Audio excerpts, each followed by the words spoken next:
السلام عليكم ورحمة الله تعالى وبركاته.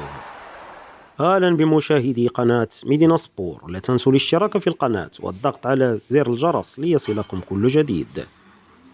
شدد الناخب الوطني المغربي وليد الركراكي على أن مهمة الأسود يوم غد السبت ضد المنتخب البرتغالي لن تكون بالسهلة، حيث أشاد إلى إكراه الإصابات التي تلاحق بعض العناصر الوطنية منذ انطلاق المونديال، قبل أن يؤكد أنه بمقدور أي لاعب يشارك أساسيا تقديم ما يطلب منه بالحرف.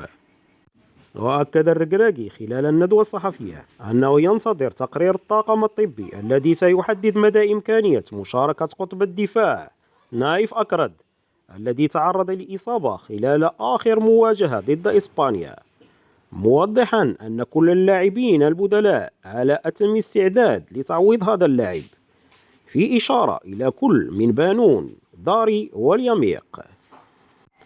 كما أكد الركراكي أنه لن يختبئ وراء الأعذار لتبرير أي نتيجة سلبية لا قدر الله، موضحا أن دوره هو إيجاد حلول بديلة لأي إكراه قد يواجه الأسود خلال مواجهة المنتخب البرتغالي، قبل أن يؤكد أن كل اللاعبين يعون جيدا حجم المسؤولية الملقاة على رقابهم من أجل بصم مساراتهم الكروية بإنجاز تاريخي غير مسبوق.